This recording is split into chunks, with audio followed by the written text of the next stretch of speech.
Olá, eu sou a Gia Bartuco e junto ao José Davi Cavalcante, nós somos estudantes e pesquisadores científicos no Núcleo de Pesquisa no Ambiente Construído da Unesp de Bauru, ambos sobre financiamento FAPESP, e viemos explorar o nosso artigo sobre a orientação da professora Renata Cardoso Magnin, explorando a inserção de estratégias de mobilidade urbana sustentáveis em planos diretores municipais, análise das cidades de Várzea Paulista e de Indaiatuba.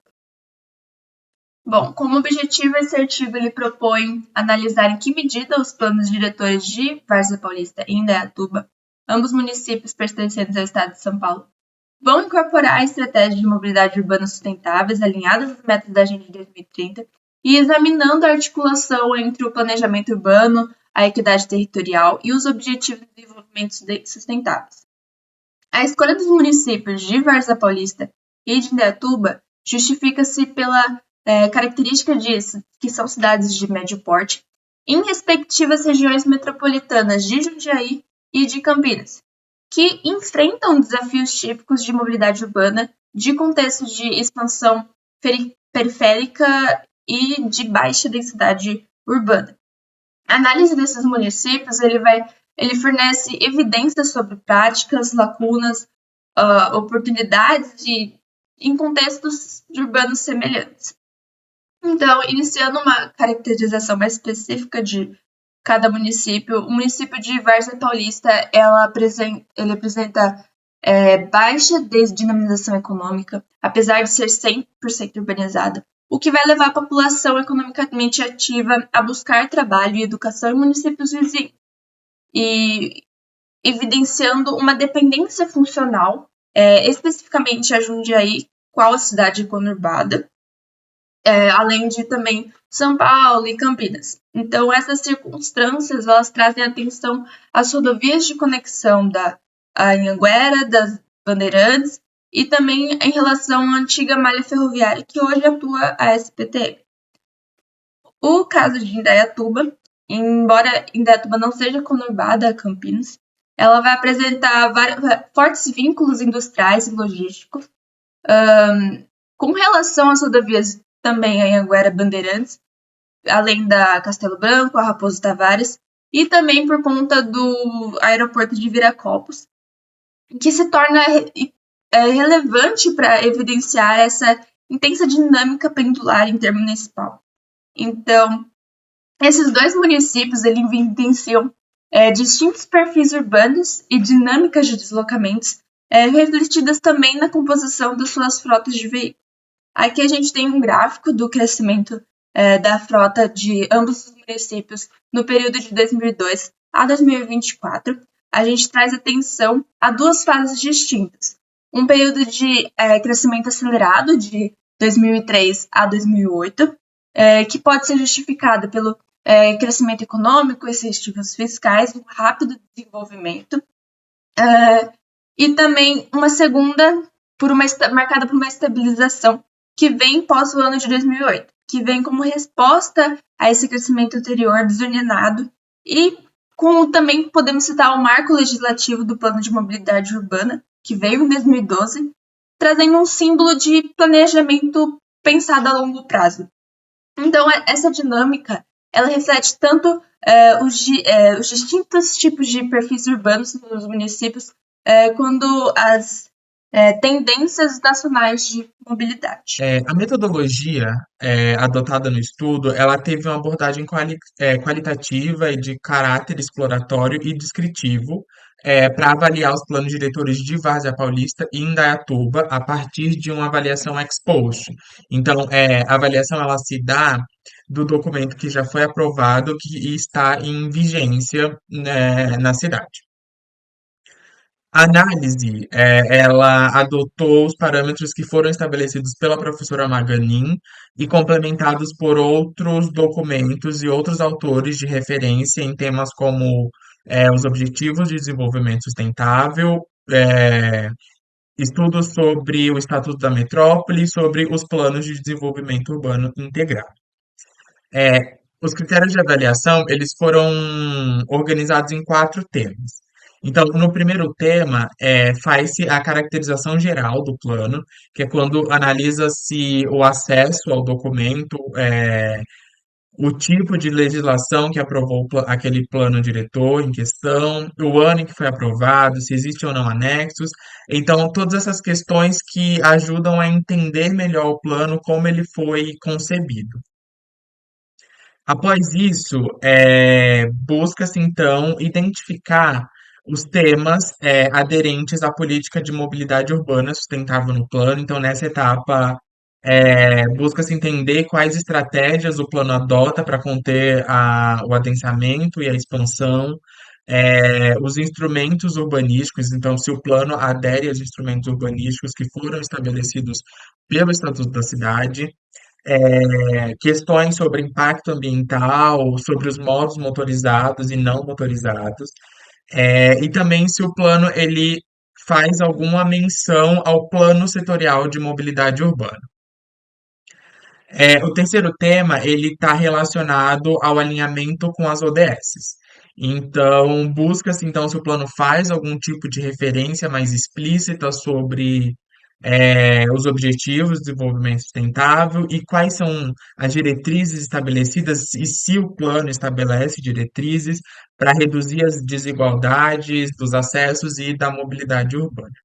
E aí, por fim, busca-se entender como que o plano trata temas como a integração intersetorial e regional. Então, entender como que o plano articula as políticas habitacionais, por exemplo, as questões de mudanças climáticas, de movimentos pendulares, e a articulação entre as diversas cidades que fazem parte da região metropolitana.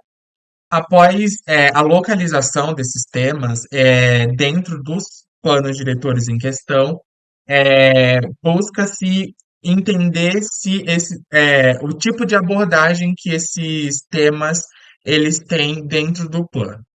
Então, eles são avaliados de quatro formas, é, que caracteriza o tipo de abordagem feita pelo tema em relação ao indicador em questão.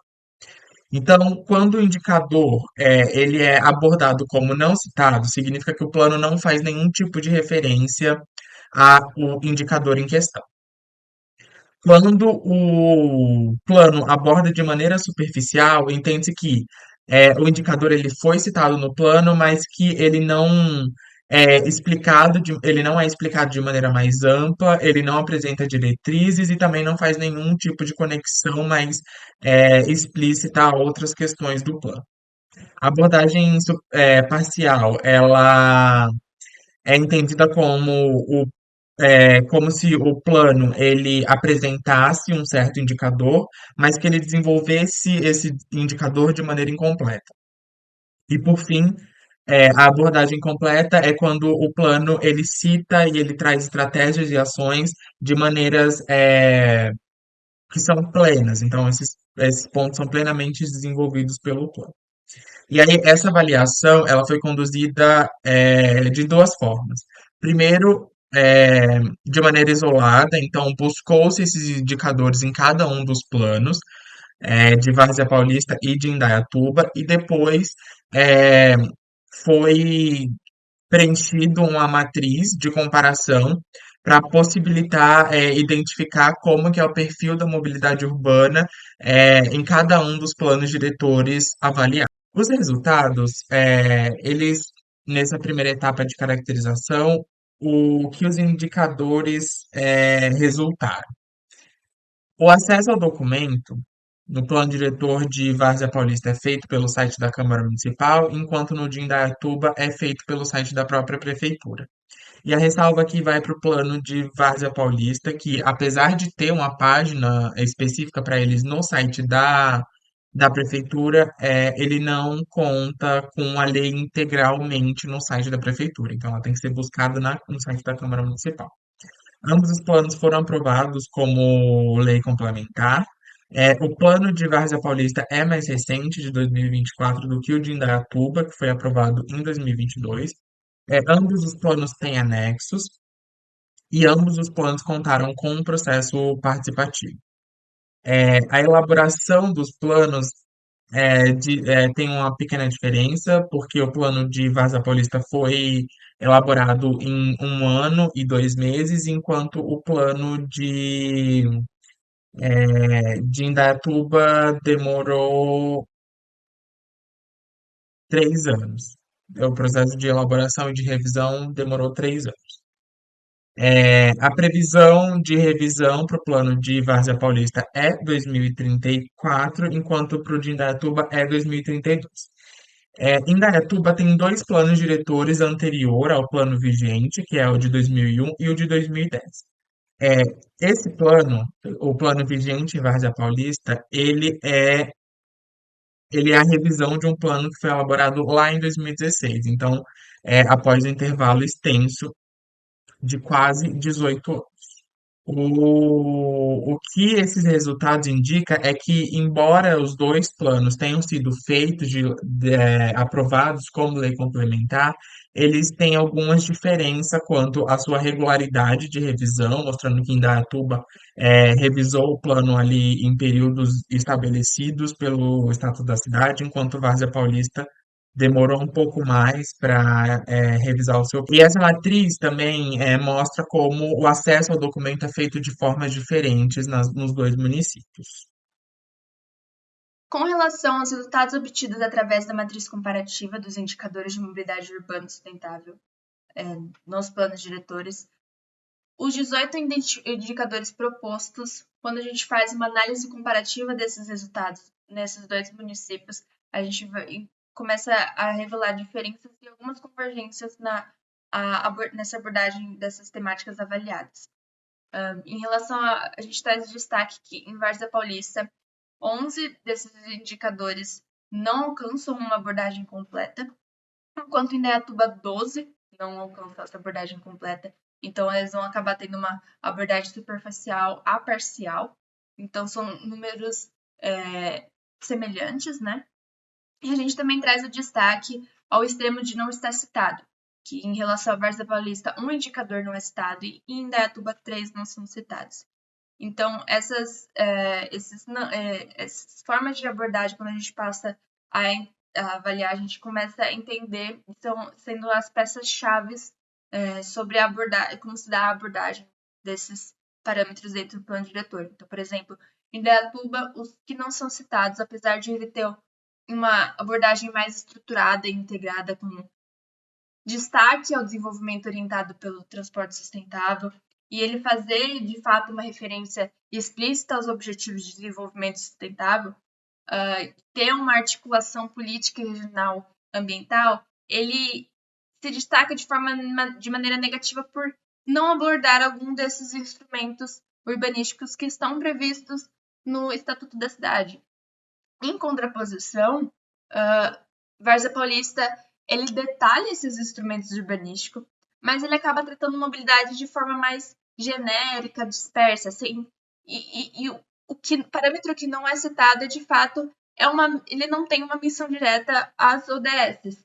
Então, apresenta também uma integração intersetorial mais limitada. Então, de maneira geral, a abordagem dos indicadores pelos planos diretores, eles vão ser de forma parcial, sem estabelecer estratégias e diretrizes mais amplas sobre os temas. Portanto, a gente conclui que Várzea Paulista tem uma maior adesão dos instrumentos urbanísticos, mas trata esses indicadores de uma forma bastante superficial e que não garante muita integração intersetorial e regional. Enquanto Indaiatuba aborda de maneira muito mais consistente a integração regional e intersetorial e os alinhamentos à ODS, mas não incorpora os instrumentos urbanísticos previstos no Estatuto da Cidade, que é um ponto importante. A caracterização dos planos também indicou que existia um debate legislativo bem amplo para os dois planos diretores, o que é um ponto muito positivo, porque garante uma aplicação mais eficaz do plano diretor. E o que a gente tem como resultado final é que mesmo que esses planos eles cumpram os requisitos legais, ainda existem algumas fragmentações e algumas lacunas normativas que ainda são muito latentes, que podem acabar enfraquecendo é, a aplicação e a efetivação desses planos diretores.